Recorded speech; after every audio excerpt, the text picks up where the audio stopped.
चलो बच्चों, let's read the question. The question says that meiosis takes place in, options है हमारे पास reproductive cells, apical meristem, vegetative cells या फिर इंटरकैलरी मेरिस्टेम। तो ये जो क्वेश्चन है इसमें हमसे पूछा गया है कि मियोसिस जो है वो किस टाइप की सेल्स में होता है। तो चलिए देख लेते हैं मियोसिस जो है वो किस टाइप की सेल्स में होता है।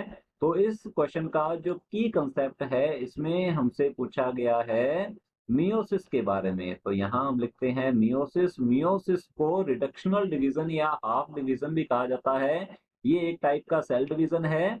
तो यहाँ लिखेंगे ये क्या है, ये एक टाइप का सेल डिवीजन है और इस सेल डिवीजन को बोला जाता है हाफ डिवीजन। तो यहाँ लिख लेते हैं हम इसे हाफ डिवीजन या फिर रिडक्शनल डिवीजन के नाम से भी जाना जाता है। बिकॉज मियोसिस के थ्रू जो डॉटर सेल्स की फॉर्मेशन होती है उनमें क्रोमोसोम नंबर जो है वो मदर सेल का जस्ट हाफ रह जाता है, इसलिए इसे हाफ डिवीजन और रिडक्शनल डिवीजन भी कहते हैं। अब हमसे यहाँ पूछा गया है meiosis takes place in, meiosis जो है ये कहाँ होता है।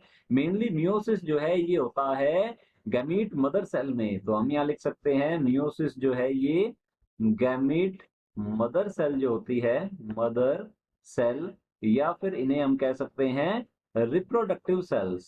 तो ये क्या होती हैं, इन्हें हम रिप्रोडक्टिव रिप्रोडक्टिव सेल्स या इन्हें मियोसाइट्स कह सकते हैं हम, या फिर इन्हें जर्म सेल भी बोला जाता है। और इनमें मियोसिस के थ्रू, इनमें क्या होता है, इनमें मियोसिस के थ्रू हैप्लॉइड गैमीट्स की फॉर्मेशन होती है। तो यहाँ लिख सकते हैं इनमें मियोसिस होगा और हैप्लॉइड गैमीट्स जो हैं ये बनते हैं। मीन गैमीटोजेनेसिस के टाइम जो है क्या होता है, ये मियोसिस जो है होता है रिप्रोडक्टिव सेल्स में। तो चलिए देख लेते हैं ऑप्शंस की ओर। ऑप्शन ए दिया गया है रिप्रोडक्टिव सेल्स, तो हमारा ऑप्शन ए जो है बिल्कुल करेक्ट आंसर होगा। ऑप्शन बी है एपिकल मेरिस्टेम। एपिकल मेरिस्टेम जो है यहाँ पर होता है माइटोसिस।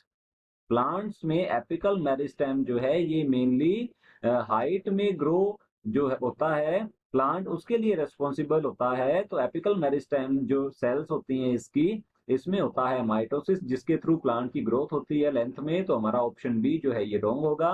ऑप्शन सी है वेजिटेटिव सेल्स। तो वेजिटेटिव सेल्स जो होती हैं, जो बॉडी सेल्स होती हैं प्लांट की, उसमें भी माइटोसिस होता है। तो हमारा ऑप्शन सी जो है ये भी रॉन्ग होगा। ऑप्शन डी है इंटर कैलोरी मेरिस्टेम। तो इंटर कैलोरी मेरिस्टेम में भी इक्वेशनल डिवीजन या माइटोसिस होता है। तो हमारा ऑप्शन डी जो है ये भी रॉन्ग होगा। Option A is the correct answer. Hope you understood it well. Thank you.